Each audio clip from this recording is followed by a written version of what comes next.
The whole world says, "What you teach is great, yet unlike anything else." It is its greatness that makes it unlike anything else. Were it like everything else, it would have become trivial a long time ago. I have 3 treasures which I hold and keep safe. The first is compassion. The second, economy. The third, not daring to take the lead. If you're compassionate, you can be fearless. If you're not wasteful, you can be giving. If you're afraid to lead, you can attain the highest honors. Today, people renounce compassion and try to be brave. They are wasteful and extreme and try to be giving. They refuse to follow and they try to take the lead. They are certainly doomed. Compassion gives you victory in battle and strength in defense. When heaven comes to your rescue, with its compassion, it keeps you safe. This will be the third and final video I'm going to make about Chapter 67. We've used this little 3-part miniseries to talk about the 3 treasures that Lao Tzu claimed to prize above all others. We've already talked about compassion in Part 1 and economy in Part 2, so if you haven't seen those videos, go ahead and go watch them. Today, we're going to be talking about what this translation refers to as not daring to take the lead. Basically, we're dealing with humility and restraint with regards to leadership. Lao Tzu tells us that if we can exercise our self-control and not strive for positions of power, we can, quote, attain the highest honors. In other words, only through not striving to put ourselves into leadership positions can we ultimately become qualified to lead. When Lao Tzu speaks about this, they aren't just empty words. Any person that could have written the Tao Te Ching probably was very capable of leading people, and likely would have done a great job. For such a person, the temptation to seek leadership would likely have been great. I mean, think about it. Lao Tzu, whoever he was, very likely looked at all the leaders around him and saw their deficiencies. Wise as he was, he must have seen flaws in their leadership, and he was probably very conscious of the fact that he could have done a much better job. And to be honest, he probably could have. It seems to me that the temptation to put oneself on a pedestal must be so much greater when one is actually qualified to stand on one. We can say that we avoid leadership positions and embrace humility, but a lot of times, for us, this is all just talk. It's easy to avoid leadership positions that we don't even qualify for.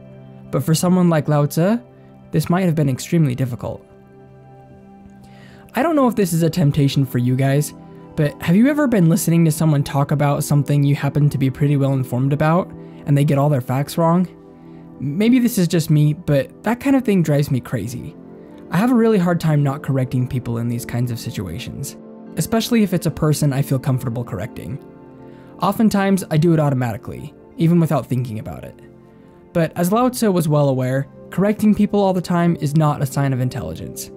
If you ever hang around people who really know things, people who are true masters in their intellectual domains, you'll notice that they tend not to correct people very often. Ironically, it's the beginners that tend to do that. I remember watching an interview with Rick Rubin, which, holy cow, if you were to try to think of somebody who could be considered a master in the realm of creativity, it's pretty hard to think of somebody better than Rick Rubin. In this interview though, I noticed that the host conducting the interview was extremely long-winded with their questions. I watch other content from this individual regularly. They're a truly amazing creator and I have a high amount of respect for them, and so I don't think that this is how this person comes off normally. But for whatever reason, it seemed like in this particular interview, the time was taken up almost as much by them asking their wordy questions as it was by Rick's actual answers. I started to get annoyed with this after a while, because I really just wanted to hear what Rick had to say. I mean, that was supposed to be the whole point of the interview. But Rick was just so calm throughout this. He almost never interrupted. He didn't try to take control of the conversation. He didn't get frustrated at all. At least not that I could see. He really didn't seem to have his own agenda or plans for what he wanted to cover. He just calmly and concisely answered the interviewer's questions and allowed the conversation to go in whatever direction the other person steered it. You see this a lot with true masters. They don't try to push their skills or their mastery or their knowledge on others. Their wisdom speaks for itself. Some see it and some don't, but they don't really seem to be bothered either way. It is one of those great ironies of life that those who know the most are the least inclined to push it on others, unless they ask for it. The true master doesn't often correct. It's the novice who is the most pedantic. The person who says the most is often the person with the least value to add. The same principle of restraint applies to leadership as well. The best way to become a leader is to let it happen naturally, if it happens at all. Those who seek positions of power walk on a slippery slope. Leadership is one of those things that doesn't work out quite the same way when you actually seek it. This road often leads to hubris and disaster. I think Dumbledore really does say it best when he tells Harry Potter, "It is a curious thing, but perhaps those who are best suited to power are those who have never sought it, those who have leadership thrust upon them, and take up the mantle because they must, and find to their own surprise that they wear it well." This attribute of restraint and humility was so important to Lao Tzu that he would rather watch other rulers make mistakes than violate this most prized possession by stepping up to correct them. Perhaps mistakes were made that could have been prevented. Perhaps harms were done that needn't have been.